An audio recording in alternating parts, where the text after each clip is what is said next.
नमस्कार, आप देख रहे हैं के न्यूज इंडिया और मैं हूं आपके साथ अविन्या राउत। रुक करेंगे खबरों का, उससे पहले रुक करते हैं बड़ी खबर का। बड़ी जानकारी आपको राजधानी दिल्ली से बता रहे, जहां पीएम मोदी आज ऑटो एक्सपो का उद्घाटन करेंगे और भारत मोबिलिटी ग्लोबल एक्सपो 2025 का उद्घाटन करेंगे। और बड़ी जानकारी आपको राजधानी दिल्ली से बता रहे हैं, जहाँ भारत मंडपम में आज से शुरू होगा ऑटो एक्सपो और 17 जनवरी से 22 जनवरी तक होगा आयोजन। और एक बड़ी जानकारी आपको बता रहे हैं, जहां 17 जनवरी से 22 जनवरी तक ये आयोजन होगा।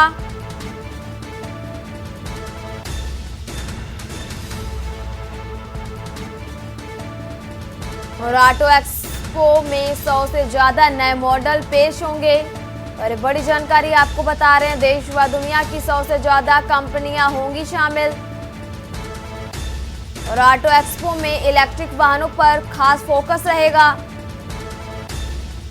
और पीएम मोदी आज ऑटो एक्सपो का उद्घाटन करेंगे। और एक बड़ी जानकारी आपको बता रहे हैं, जहां भारत मोबिलिटी ग्लोबल एक्सपो 2025 का उद्घाटन करेंगे।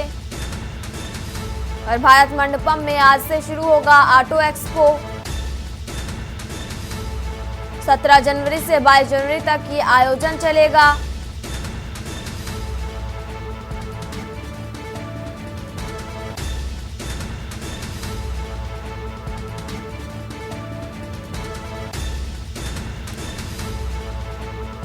और इसी खबर पर ज्यादा जानकारी के लिए हमारे साथ विशेष संवाददाता अखिलेश जी हमारे साथ जुड़े। अखिलेश जी, आपसे जानना चाहेंगे, पीएम मोदी आज ऑटो एक्सपो का उद्घाटन करेंगे, क्या कुछ है पूरी जानकारी? जनवरी से 22 जनवरी तक ऑटो एक्सपो का आयोजन हो रहा है और ऑटो एक्सपो में देश भर से करीब 100 से ज्यादा मॉडल इसमें पेश किए जाएंगे। और कह सकते हैं देश दुनिया की 100 से ज्यादा कंपनियां ऑटो एक्सपो में पार्टिसिपेट कर रही हैं। फिलहाल इस ऑटो एक्सपो की आज 17 जनवरी से शुरुआत हो रही है। प्रधानमंत्री नरेंद्र मोदी आज भारत मोबिलिटी ग्लोबल एक्सपो 2025 का उद्घाटन करेंगे। और प्रधानमंत्री आज जब ऑटो एक्सपो का उद्घाटन करेंगे तो कई कंपनियों के जो नए मॉडल लॉन्च होंगे उनको भी देखेंगे। इसके साथ ही साथ कई कंपनियों के सीईओ से भी वहां पर मुलाकात करेंगे। इससे कह सकते हैं कि भारत के अंदर ऑटो मार्केट को बढ़ावा देने, भारत की कंपनियों के ऑटो के जो मॉडल हैं उनको पेश किया जाना, उनको मार्केट में उतारने, इसके साथ ही साथ अंतरराष्ट्रीय स्तर के जो नए मॉडल हैं, जो नई कंपनियां हैं, जो नई गाड़ियां लॉन्च कर रहे हैं, जिनको भारत के अंदर में अच्छा खासा पसंद किया जाता है, उनकी आज लॉन्चिंग शुरू होगी। और 17 जनवरी से 22 जनवरी तक चलने वाले ऑटो एक्सपो में देश दुनिया के लाखों लोग यहाँ आएंगे और यहाँ पर ऑटो एक्सपो का आनंद लेंगे। साथ ही साथ अपने मनपसंद ऑटो व्हीकल्स के मॉडल्स को भी देखेंगे, निखारेंगे, समझेंगे और उनकी टेक्निकलिटी, रेस और उनका इंजन के बारे में तमाम तरह की जानकारी लेंगे, ताकि भविष्य में वो ऑटो कोई भी मॉडल खरीदना चाहते हैं तो इस भारत की गाड़ियों के जो आज लॉन्चिंग मॉडल होंगे उनको वो पसंद कर सकते हैं और उनके बारे में जानकारी ले सकते हैं। कह सकते हैं कि भारत की ऑटो मार्केट के बढ़ावा देने के लिए ये ऑटो एक्सपो 2025 एक मील का पत्थर साबित हो सकता है। और प्रधानमंत्री नरेंद्र मोदी इसी उद्देश्य से इसका उद्घाटन करेंगे और कंपनियों के साथ बात करेंगे। जो 100 से ज्यादा कंपनियां देश और विदेश की इसमें शामिल हो रही हैं, जो अपने मॉडल लॉन्च कर रही हैं, उनके साथ मिलकर भारत में ऑटो मार्केट के क्षेत्र पर विस्तार पर और बढ़ावा देने को लेकर बातचीत करेंगे। अवन्या। अखिलेश जी, आपका बहुत बहुत शुक्रिया। आप बने रहिए हमारे साथ, आगे भी आपसे लगातार जानकारी लेते रहेंगे। और बड़ी जानकारी आपको बता रहे हैं, जहां ऑटो एक्सपो में इलेक्ट्रिक वाहनों पर खास फोकस रहेगा।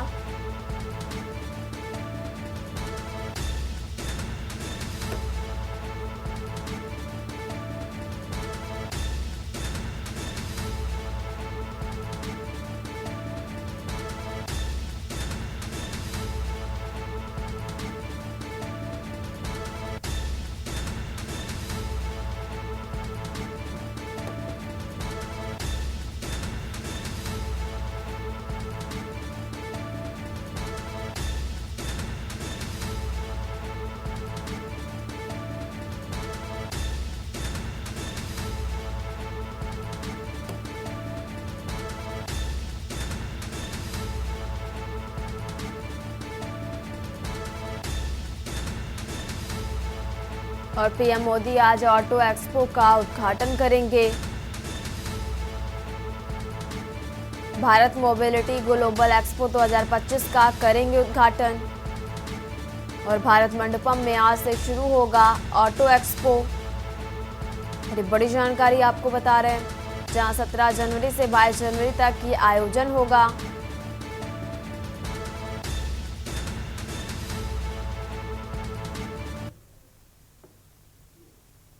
और बात कर रहे हैं राजधानी दिल्ली की, जहां एक बार फिर लौटा घना कोहरा और घने कोहरे से विजिबिलिटी भी काफी कम हुई, जहां प्रभावित हुआ हवाई और रेल यातायात। और एक बड़ी जानकारी आपको बता रहे हैं, जहां मौसम विभाग ने घने कोहरे को लेकर अलर्ट भी जारी किया और प्रभावित हुआ हवाई और रेल यातायात। और एक बड़ी जानकारी आपको राजधानी दिल्ली से बता रहे हैं। और इसी खबर पर बातचीत के लिए हमारे साथ अखिलेश जी जुड़े हुए हैं। अखिलेश जी, आपसे जानना चाहेंगे, दिल्ली में एक बार फिर जो कोहरा है वो वापस आ चुका है और विजिबिलिटी जिसके कारण बहुत कम हो गई है, क्या कुछ है पूरी जानकारी? दिल्ली में पिछले दिनों हुई बारिश और बारिश के बाद एक बार फिर दिल्ली में घने कोहरे ने दस्तक दे दी है। आज सुबह से ही दिल्ली में घना कोहरा छाया हुआ है और घने कोहरे की वजह से विजिबिलिटी बेहद कम हो गई है। और विजिबिलिटी बेहद कम होने की वजह से यातायात पर इस ब्रेक लगा है।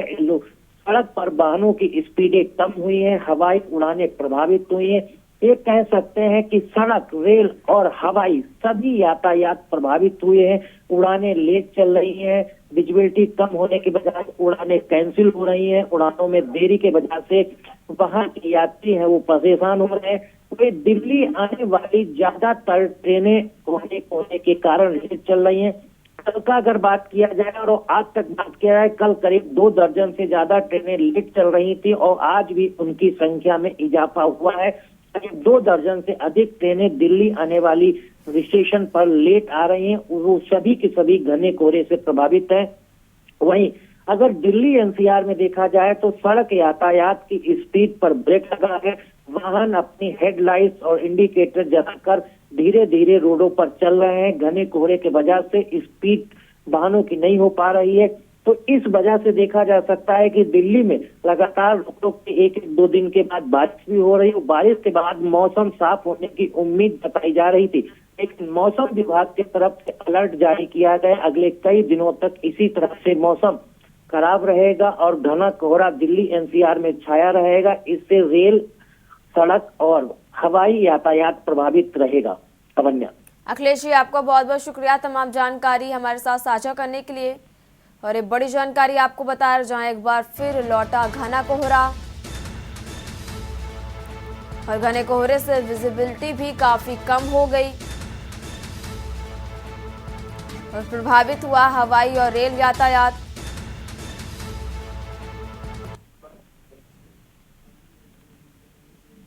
और अगली खबर भी आपको राजधानी दिल्ली से बता रहे, जहां शीतलहर और कड़ाके की ठंड से लुढ़का पारा।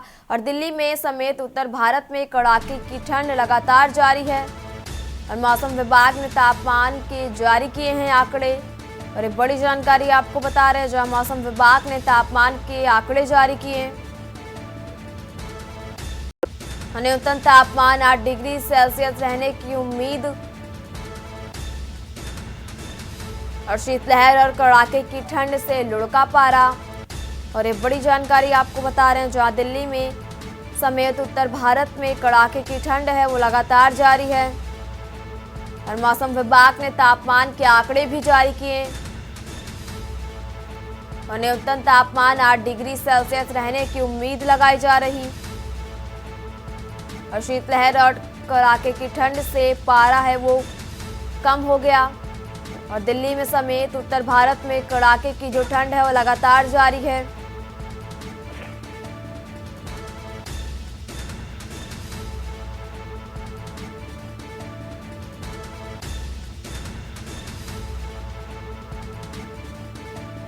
और शीतलहर और कड़ाके की ठंड से लुढ़का पारा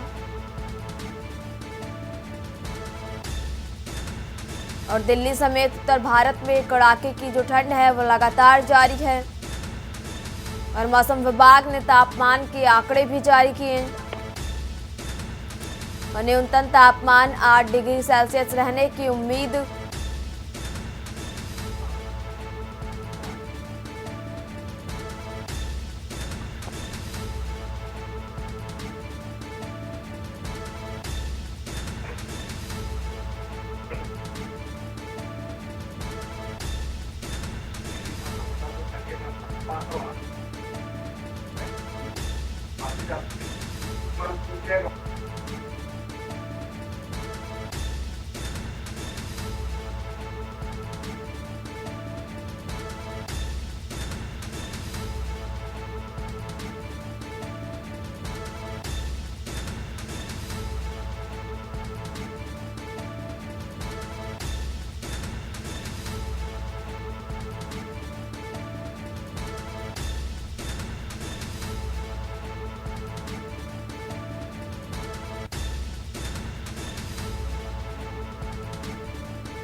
और अब बात कर रहे हैं राजधानी दिल्ली की, और इस बीच बड़ी जानकारी आपको दिल्ली से बता रहे हैं, और अहम जानकारी दिल्ली से, जहां दिल्ली एम्स पहुंचे राहुल गांधी और एम्स के बाहर मरीजों से मुलाकात की। अरे बड़ी जानकारी आपको दिल्ली से बता रहे हैं, जहां मरीजों और उनके परिवार से मुलाकात की और दूर दराज से इलाज के लिए यहां आए लोग। और इसी खबर पर ज्यादा जानकारी के लिए हमारे साथ संवाददाता अखिलेश जी हमारे साथ जुड़े हुए हैं। अखिलेश जी, आपसे जानना चाहेंगे, राहुल गांधी दिल्ली एम्स में पहुंचे हैं और मरीजों से बातचीत भी की है, क्या कुछ है पूरी जानकारी? देखिए अवन्या, बता दें कि दिल्ली में शीतलहर कहर का जारी है और ठंड कड़ाके की हो रही है। इसी बीच करीब 1:30 बजे के आसपास राहुल गांधी दिल्ली के सड़कों पर निकले और उनका काफिला घूमता हुआ दिल्ली के एम्स हॉस्पिटल पहुंच गया। एम्स हॉस्पिटल में पहुंचे राहुल गांधी ने वहां पर बाहर रैन बसेरा में सो रहे लोगों से बातचीत की। तमाम लोग राहुल को वहां सड़क पर सोते हुए मिले, इसके साथ ही साथ रैन बसेरे में मिले। आपको बता दें कि जब राहुल गांधी रैन बसेरा में गए तो रैन बसेरा में उन्होंने मरीजों के जो अटेंडेंट थे उनके साथ जो लोग आए थे, जो बाहर वहां सो रहे थे, जो रैन बसेरा में सो रहे थे, वहां राहुल गांधी ने उनसे बात की और उनका हालचाल पूछा। राहुल गांधी ने उनसे ये भी पूछा कि उनके जो मरीज हैं उनका इलाज कैसा चल रहा है, उनको किसी तरह की कोई दवाई और इलाज में परेशानी हो रही या नहीं हो रही, इसको लेकर बात की। इसके साथ ही साथ राहुल गांधी ने उन सभी से ये भी पूछा कि आप लोग यहाँ आते हैं तो आपको यहाँ रहने के लिए व्यवस्था क्या है, आप कहाँ सोते हैं, कहाँ रुकते हैं, टॉयलेट क्या, इस तरह की सारी समस्याओं की जानकारी तो राहुल गांधी से बातचीत के दौरान लोगों ने बताया कि यहाँ पर एक ही रैन बसेरा है, उसमें रखते हैं और जब रैन बसेरा फुल हो जाता है जो यात्रियों के लिए बनाया गया है तो उसके बाद लोगों को बाहर सोना पड़ता है और वो मजबूरीवश बाहर सोते हैं। इन तमाम चीजों को लेकर करीब 1 घंटे के आसपास राहुल गांधी एम्स और एम्स के आसपास के परिसर में रहे, जहां वो लगातार खुले आसमान के नीचे इस कड़ाके की ठंड में सोने वाले लोगों से बातचीत की। कुछ बेसहारा लोग थे जो बाहर सो रहे थे, उनसे बातचीत की। इसके साथ ही साथ जो एम्स के रैन बसेरा और एम्स के परिसर के अंदर जिनको रैन बसेरे में जगह नहीं मिली थी, जो लोग बाहर मरीजों के साथ आए परिवारजन सो रहे थे, उनसे बातचीत की और सारा हाल चाल लिया। तो कह सकते हैं कि दिल्ली में कड़ाके की ठंड और शीतलहर के बीच राहुल गांधी आम जनता और खासकर एम्स में दिल्ली से बाहर के जो लोग आते हैं, तमाम राज्यों से लोग दिल्ली एम्स में इलाज कराने आते हैं, उनके परिवार वाले, उनके अटेंडेंट जो साथ आते हैं, उनको किस तरह की दिक्कत होती है, इलाज में किस तरह की परेशानियां झेलनी पड़ती हैं, उन तमाम चीजों को लेकर राहुल गांधी ने उनका दुख दर्द हाल डालने की कोशिश की। साथ ही साथ कहा कि जिस तरह की अब इन लोगों को समस्याएं झेलना पड़ती हैं। सरकार को कदम उठाना चाहिए ताकि इन लोगों को खुले आसमान के नीचे नहीं सोना पड़े। और इलाज की जो समस्या हो रही है कि इतनी भारी संख्या में मरीज एम्स में आते हैं, सबको भर्ती नहीं किया जा पा रहा है, जिनको वापस भी जाना पड़ता है, इसकी भी व्यवस्था सरकार करे और इस पर सरकार ध्यान दे, जो अब तक नहीं कर रही है। अवन्या। अखिलेश जी, आपको बहुत बहुत शुक्रिया तमाम जानकारी हमारे दर्शकों के साथ साझा करने के लिए। और एक बड़ी जानकारी आपको बताया, जहां दिल्ली एम्स पहुंचे हैं राहुल गांधी और मरीजों से बातचीत कर उनका हालचाल भी जाना।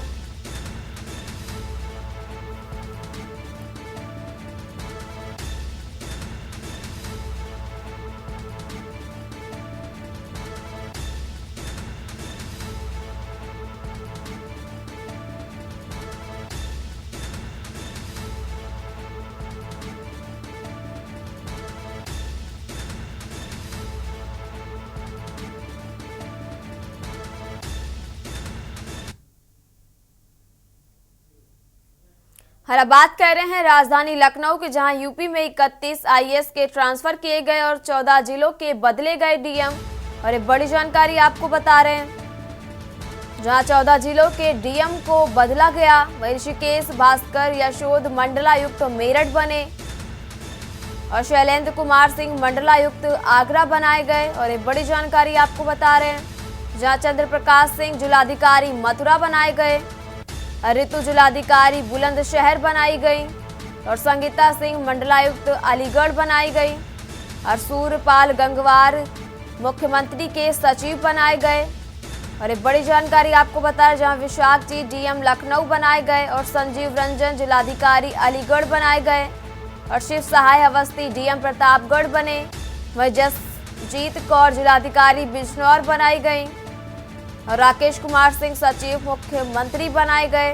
और बड़ी जानकारी आपको बता रहे हैं, जहां जितेंद्र प्रताप सिंह जिलाधिकारी कानपुर नगर बनाए गए और अस्मिता लाल जिलाधिकारी बागपत बनाई गई। जेरी भाट डीएम बांदा बनाई गई।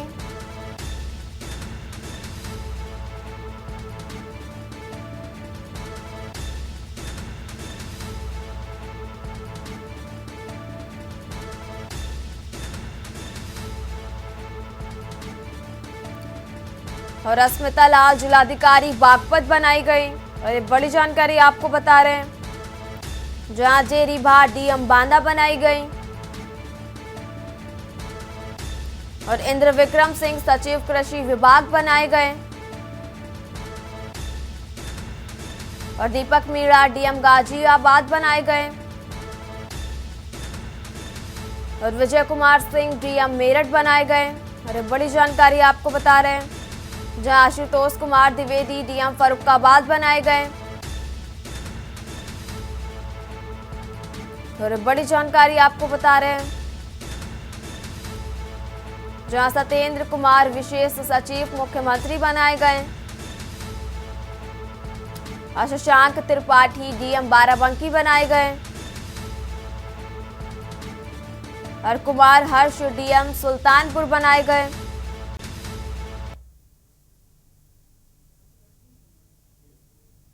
और अगली बड़ी जानकारी भी आपको राजधानी लखनऊ से बता रहे, जहां भीषण ठंड के चलते 8वीं तक के स्कूलों को बंद कर दिया गया। लखनऊ में 8वीं तक के स्कूलों में छुट्टियां कर दी गई। वहीं 17 जनवरी को स्कूलों में अवकाश घोषित किया गया। और एक बड़ी जानकारी आपको बता रहे हैं, जहां दिल्ली समेत उत्तर भारत में कड़ाके की ठंड।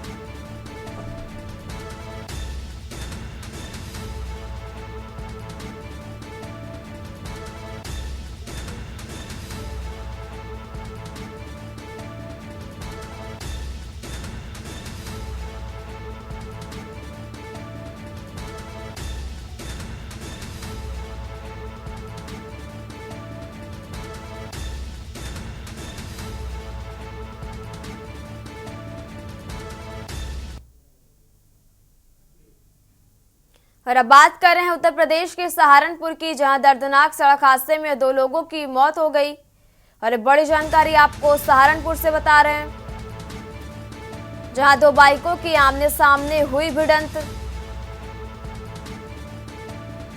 और सड़क पर गिरे बाइक सवारों को ट्रक ने कुचला। और यह अहम जानकारी आपको सहारनपुर से बता रहे हैं, जहां हादसे में महिला सहित 2 लोग गंभीर रूप से घायल हुए। और सूचना मिलने पर मौके पर पहुंची कोतवाली पुलिस और पुलिस ने घायलों को बेहट सीएचसी में भर्ती कराया और गंभीर हालत को देखते हुए जिला अस्पताल रेफर किया गया। अरे बड़ी जानकारी आपको सहारनपुर से बता रहे हैं, जहां सूचना मिलने पर मृतकों के परिजन पहुंचे सीएचसी और गंभीर हालत को देखते हुए जिला अस्पताल रेफर किया गया।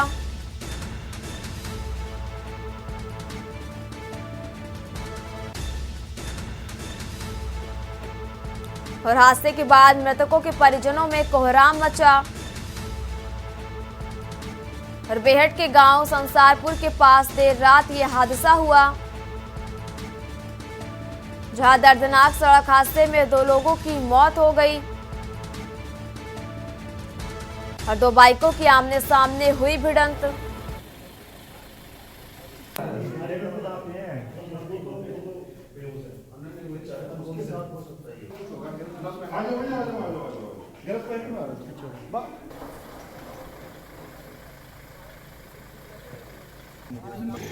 ये कंपनी में गए थे पैसे के मामले में, उस दौरान तो घर से आते हुए उनका कोई एक्सीडेंट हुआ है।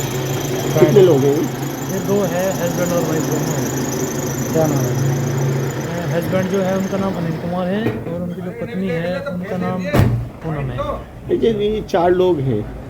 और तो हम कह नहीं सकते कहाँ से है कहाँ से नहीं है, और कि हमें पहचान नहीं है। मौत कितना चाहिए? मौत जो हमारे अंकल है अनिल कुमार, उनकी टाइम पे ही डेथ हो गई है। फिलहाल मेरे साथ इस बुलेटिन में इतना ही। आप देखते रहिए के न्यूज़ इंडिया। नमस्कार।